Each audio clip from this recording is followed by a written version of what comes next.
Assalamualaikum warahmatullahi wabarakatuh. Perkenalkan, nama saya adalah Krisna Adwinata. Saya dari MPI atau Manajemen Pendidikan Islam di Institut Ummul Qura Al-Islami Bogor. Pada kali ini kita akan membahas mengenai studi kritis terhadap hulul, ittihad, dan wahdatul wujud. Ya teman-teman ya. Nah, yang kita tahu, akhlak tasawuf merupakan salah satu khazanah intelektual muslim yang hadirannya hingga saat ini semakin dirasakan. Pemikiran dan pandangan di bidang akhlak dan tasawuf berkembang kemudian sehingga memunculkan sejumlah ulama tasawuf dan ulama di bidang akhlak.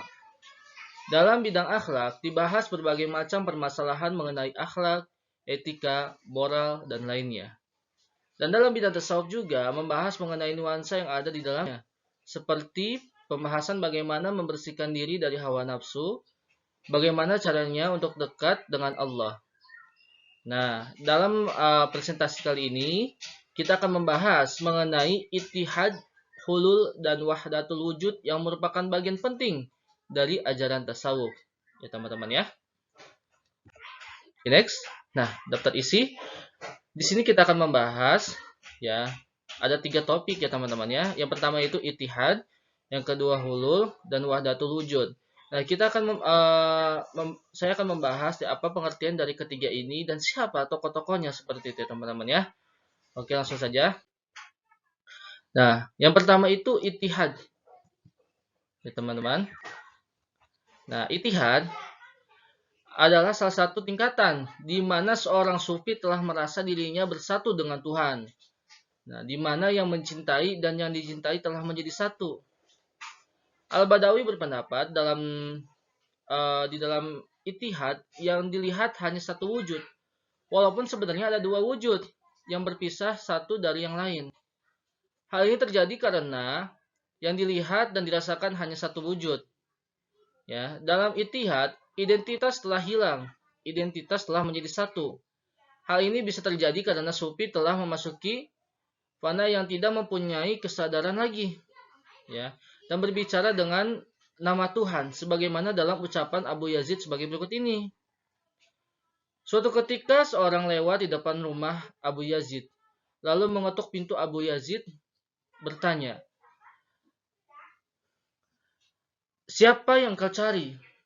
Maka seorang tersebut menjawab, Abu Yazid. Abu Yazid menjawab, "Pergilah. Di rumah ini tidak ada Abu Yazid kecuali Allah yang Maha Kuasa dan Maha Tinggi."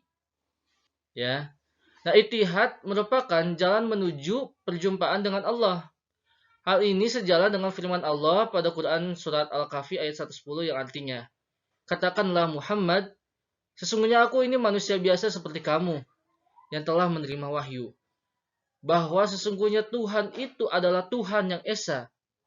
Ya, barang siapa mengharap perjumpaan dengan Tuhannya, maka hendaklah ia mengerjakan kebajikan, dan janganlah ia mempersekutukan sesuatu pun dalam beribadat kepada Tuhannya." Ya. Nah, lalu siapa nih yang menyebarkan pertama kali atau membawa ajaran ittihad?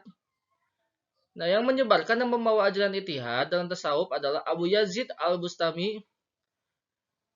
Ya, ia lahir di Bistam, Persia pada tahun 874 Masehi dan meninggal pada usia 73 tahun. Ya, ibunya juga merupakan seorang zahid dan Abu Yazid sangat patuh kepadanya.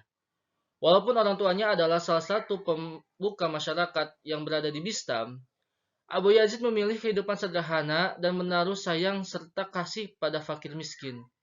Ia jarang keluar Bastam.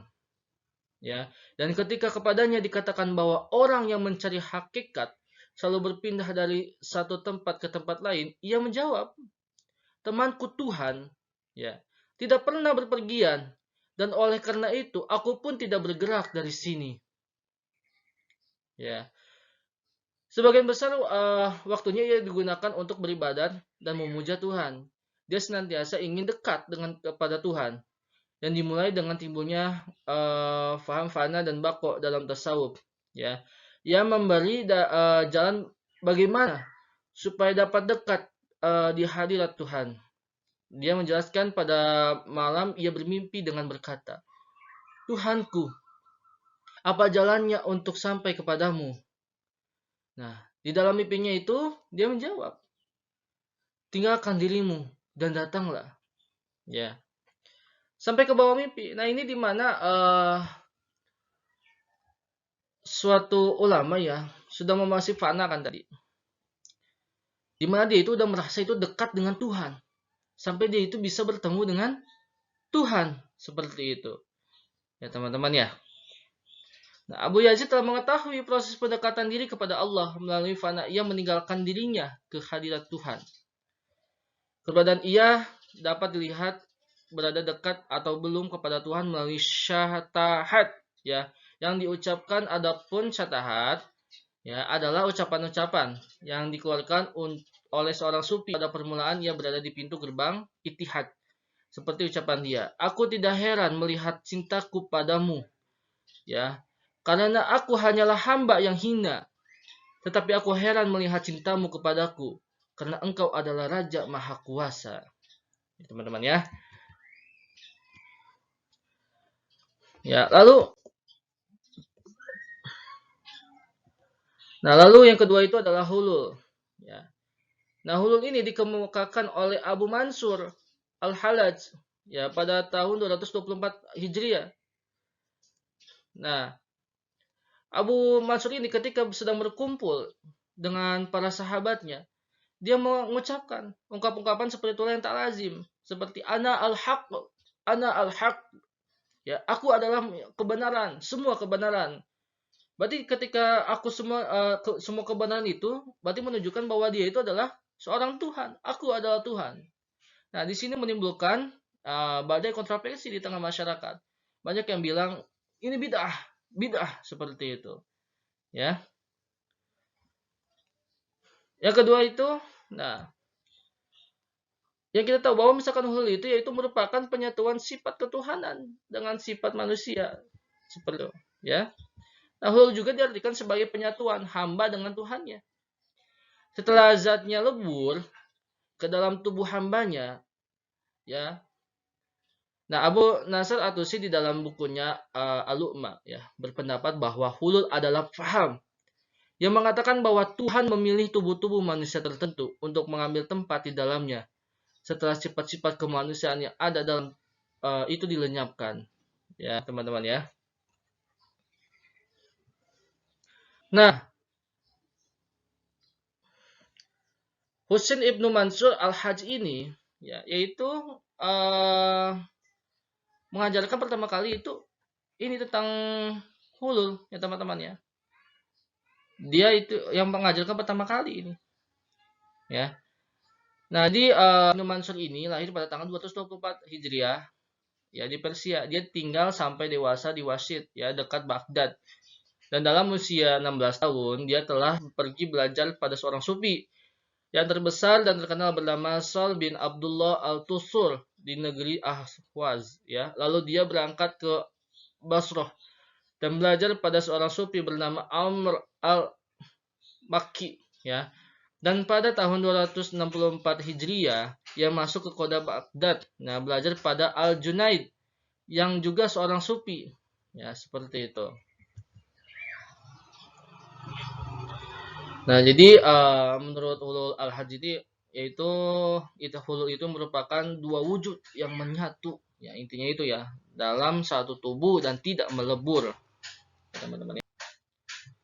Yang ketiga atau yang terakhir yaitu wahdatul wujud ya teman-teman. Nah, wahdatul wujud ini adalah ungkapan yang terdiri dari dua kata yaitu wahdat dan al-wujud. Wahdat ini artinya sendiri, tunggal atau kesatuan, sedangkan al-wujud artinya ada. Ya teman-teman ya. Nah, jadi wahdatul wujud ini merupakan pengembangan ittihad ya oleh Muhyiddin Ibnu Arabi ya. Nah, itu konsep yang mengatakan bahwa alam dan Allah adalah satu yang satu. Ya, konsep yang mengatakan bahwa alam dan Allah adalah suatu yang satu.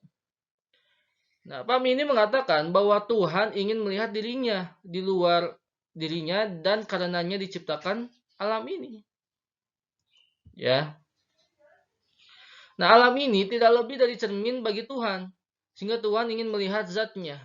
Ia melihat alam yang di dalamnya terdapat sifat-sifat ketuhanan. Ya, teman-teman ya. Ya. Nah, wahdatul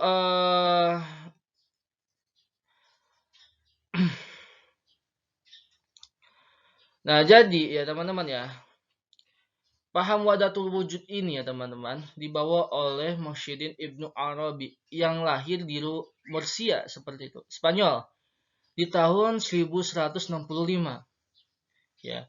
Nah, setelah selesai studi di Seville, nah beliau pindah ke Tunis di tahun 1145. Ya. Dan di sana ia masuk aliran Sufi. Nah, di tahun 1202 Masehi, ya, ia pergi ke Mekah dan meninggal di Damaskus tahun 1240 Masehi. Ya, teman-teman ya. Nah, selain sebagai sufi, beliau juga dikenal sebagai penulis yang produktif. Menurut Hamka Ibnu Arabi dapat disebut ya sebagai orang yang telah sampai pada puncak wahdatul wujud. Ya. Dia telah menegakkan pahamnya dengan berdasarkan renungan fikiran dan filsafat dan zauq tasawuf. Ya, ia menyajikan ajaran tasawufnya dengan bahasa yang agak berbelit-belit dengan tujuan untuk menghindari tuduhan, ya, fitnah dan ancaman kaum awam. Seperti itu. Ya, teman-teman ya. Oke, terima kasih. Ya. Sekian dari saya mengenai pengertian dari ittihad, hulul, dan wahdatul wujud ya dengan para ahli sufinya seperti itu. Siapa yang menyebarkannya seperti itu ya. Terima kasih. Saya mohon maaf bila ada kesalahan yang saya ucapkan.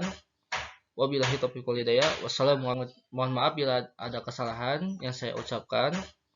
Wabillahi taufiq wal hidayah. Wassalamualaikum warahmatullahi wabarakatuh.